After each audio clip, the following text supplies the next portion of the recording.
अरे और आप कह रहे हैं कि ये हिंदुओं की बात करते हैं। हिंदुओं की बात तो किशोर तिवारी को करनी चाहिए थी, क्यों मौका दे रहे हैं आप शहजाद पूनावाला को करने की? अरे एक मिनट राम, एक बात समझ लो कि फखरुद्दीन अलीमत हो, जाकिर हुसैन हो या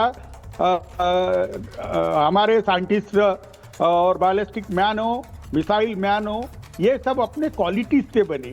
तो हम ये नहीं चाहते कि कोई अंधभक्त शहजाद पूनावाला तरीका केवल मुसलमान रिस्पॉन्ड कर रहे हैं। मुझे लग रहा है कि आप अपनी उम्र का बेजा इस्तेमाल कर रहे हैं, दुरुपयोग कर रहे हैं। देखिए शहजाद पूनावाला, क्या देखिए ऐसा है, मेरी तो राम तुमने डिसाइड कर लिया, चिंता छोड़, तुम्हारा जमने वाला नहीं है शहजाद जमने वाला। मैं अपनी बात कर दूं? जी जी बोलिए। अपनी बात शहजाद जमने वाला नहीं है।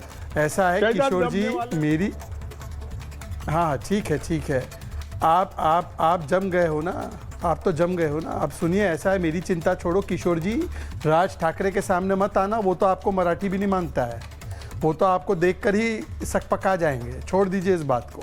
अब देखिए ऐसा है कि संजय राउत ने कुछ दिन पहले कहा कि हम जय श्री राम के खिलाफ है, आजकल जय सोनिया रोम बोलते हैं वो, पर मुझे नहीं लगा कि किशोर तिवारी जी भी हिंदू विरोधी बन जाएंगे।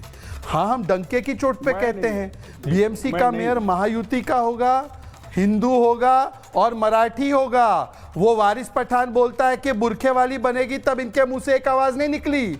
हाँ, किसी ने बोला कि अगर कोई हमारा उत्तर भारत का व्यक्ति होता है वो बन सकता है, तो ये लोग चिल्ला रहे थे। इनको उत्तर भारतीय से बहुत विरोध है, पर जब वो वारिस पठान ने बोला कि बुरखे वाली बनेगी, तो किशोर और उद्धव ठाकरे के मुंह से एक शब्द नहीं निकला।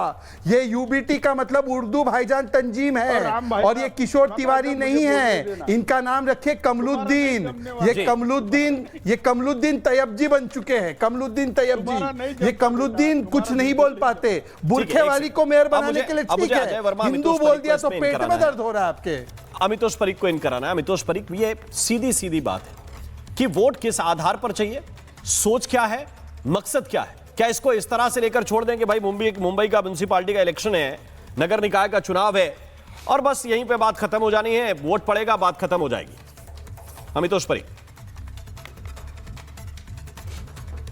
धन्यवाद राम भाई, दो क्वेश्चन बहुत इंपॉर्टेंट यहाँ खड़े होते हैं। एक, क्या इस तरह का स्टेटमेंट किसी इस्लामिक कंट्री में जाके दिया जा सकता है कि वहां पर हिंदू चुनाव लड़ेगा और हिंदू प्रधानमंत्री बनेगा? नहीं। और क्या किसी मुस्लिम मेजॉरिटी स्टेट के अंदर में हिंदू सीट जीत सकता है? हैदराबाद एग्जांपल है, 65% मुस्लिम पॉपुलेशन है, क्या वहां से हिंदू सांसद बन सकता है? नहीं बन सकता। 14 जगहों में से अगर कोई भी हिंदू सांसद बन सकता है? नहीं बन सकता। लेकिन वो पार्टी जो सिर्फ मुसलमान की बात कर रही है, वो आज सेक्युलर सिखा रही है और उस चीज को सिखा रही है जो मुसलमान के अलावा किसी की बात नहीं करती। महिला की बात करी ना, अपन तो महिला सशक्तिकरण की बात कर लेते हैं। एमआईएम के उदाहरण देता हूं।